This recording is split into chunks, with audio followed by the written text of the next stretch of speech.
Assalamualaikum warahmatullahi wabarakatuh, teman-teman sekalian, apa kabar? Semoga dalam keadaan sehat walafiat. Teman-teman sekalian, kembali lagi di channel Dandi Wardana. Kesempatan kali ini kita akan kembali membahas terkait mengenai BPJS Kesehatan dan menjawab pertanyaan-pertanyaan dari teman-teman kita yang kemudian telah bertanya di kolom komentar di channel ini. Baik teman-teman sekalian, sebelum kita memulai, bantu saya untuk mengembangkan channel ini dengan menekan tombol subscribe, like, dan share video ini untuk mendapatkan informasi terupdate mengenai bantuan sosial dan informasi-informasi yang bermanfaat lainnya. Baik teman-teman sekalian,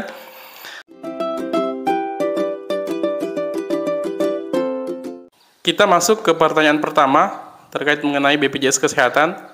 Di kolom komentar di salah satu video saya ada teman-teman kita yang bertanya terkait mengenai denda pelayanan rawat inap tingkat lanjut. Pertanyaannya seperti ini teman-teman sekalian. Mas, saya nggak pernah rawat inap, tetapi kenapa kena denda pelayanan? Nah teman-teman sekalian, mengapa kemudian kita tidak pernah menggunakan BPJS kita, tetapi kita mendapatkan denda pelayanan rawat inap tingkat lanjut? Sebenarnya seperti ini teman-teman sekalian. Kita masuk dalam kategori orang yang kena denda rawat inap tingkat lanjut itu yang pertama karena kita menunggak. Ya, di beberapa video saya sudah saya jelaskan bahwa kita mendapatkan denda pelayanan rawat inap itu ketika menunggak dan kemudian tunggakannya itu dibayarkan kembali sehingga BPJS kita aktif. Nah, kemudian ketika digunakan untuk rawat inap tingkat lanjut dan kemudian ketika misalkan BPJS-nya digunakan untuk melakukan rawat inap, maka disitulah kita kena denda tingkat rawat inap tingkat lanjut. Kalau misalkan tidak digunakan untuk rawat inap, hanya digunakan untuk berobat biasa, rawat jalan, maka kita tidak akan kena rawat inap tingkat lanjut dendanya. Nah, kemudian teman-teman sekalian, mungkin teman-teman merasa bahwa saya setelah mengecek di mobile JKN ada notifikasi yang mengatakan bahwa Anda memasuki masa denda pelayanan rawat inap tingkat lanjut mulai tanggal sekian sampai tanggal sekian. Biasanya itu kita dapatkan di info peserta. Kalau kita buka, di situ akan muncul notifikasi tentang bahwa kita memasuki masa tenggang rawat inap tingkat lanjut.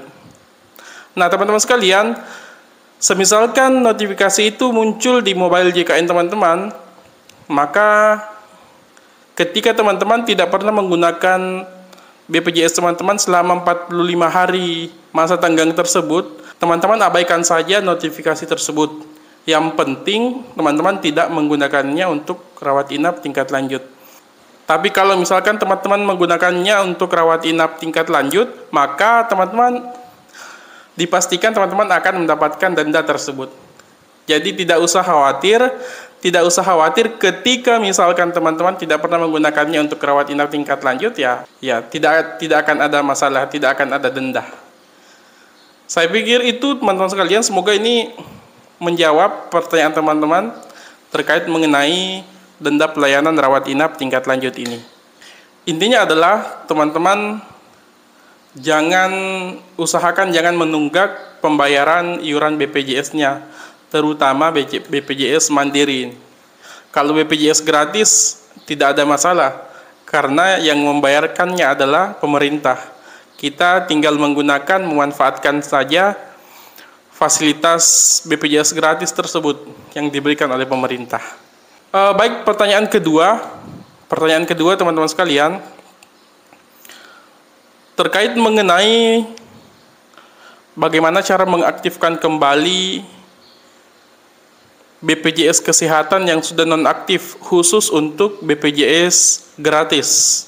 Jadi teman-teman sekalian, ada pertanyaan yang muncul mengenai pengaktifan kembali atau reaktivasi kembali BPJS PBI ini atau BPJS gratis ini. Pertanyaannya adalah, apakah kalau ke dinas perlu surat pengantar dari RT, RW, dan kelurahan? Nah, jawaban yang pertama, kalau misalkan teman-teman baru ingin mendaftar BPJS gratis, maka kemudian teman-teman harus membawa surat keterangan tidak mampu dari desa atau kelurahan. Kalau misalkan teman-teman tidak masuk di dalam data terpadu kesejahteraan sosial. Jadi kalau misalkan teman-teman tidak masuk dalam data terpadu kesejahteraan sosial atau DTKS, maka ketika teman-teman ingin mendaftar BPJS Kesehatan, khususnya yang dibayarkan oleh pemerintah atau penerima bantuan iuran, maka teman-teman harus membawa surat keterangan dari desa atau lurah, surat keterangan tidak mampu. Kemudian yang kedua, teman-teman, ketika misalkan teman-teman hanya ingin mengaktifkan kembali BPJS gratisnya, maka ketika misalkan teman-teman sudah ke BPJS dan BPJS mengatakan bahwa kartu BPJS gratisnya ini masih bisa diaktifkan kembali, maka yang harus teman-teman lakukan adalah langsung ke dinas sosial tanpa perlu membawa surat keterangan dari desa ataupun lurah. Karena mengapa? Karena data teman-teman sudah ada di DTKS, tinggal ingin diaktifkan kembali. Makanya kalau hanya ingin melakukan reaktivasi, maka tidak jadi masalah. Tidak perlu membawa surat keterangan dari desa ataupun lurah. Seperti itu teman-teman sekalian.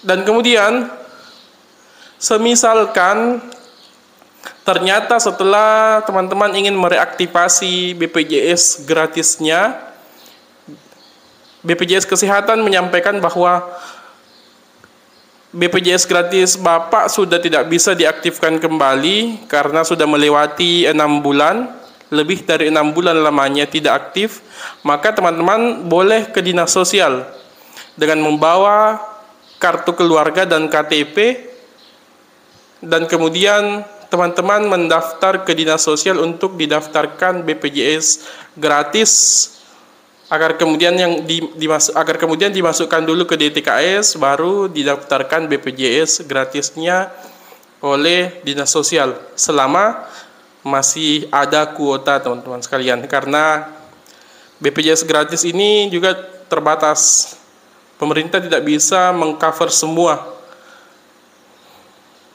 Jadi BPJS-nya terbatas, makanya teman-teman tidak bisa BPJS gratis, ya BPJS mandiri saja teman-teman sekalian. Pembayarannya 35.000 per bulan untuk kelas 3. Nah, seperti itu teman-teman sekalian. Kalaupun memang misalkan teman-teman tidak bisa untuk membayar BPJS mandiri setiap bulan, maka teman-teman bisa mendaftar di dinas sosial untuk mendapatkan BPJS gratis, dengan catatan teman-teman menunggu persetujuan dari daerah ataupun pusat untuk mendapatkan BPJS gratis. Saya pikir itu teman-teman sekalian, semoga informasi ini bermanfaat. Semoga teman-teman yang bertanya di kolom komentar video ini bisa mendapatkan informasi yang lebih detail. Terima kasih.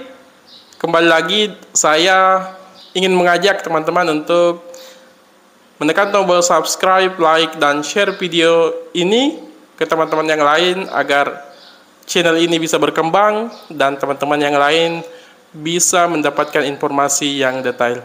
Terima kasih. Wassalamualaikum warahmatullahi wabarakatuh.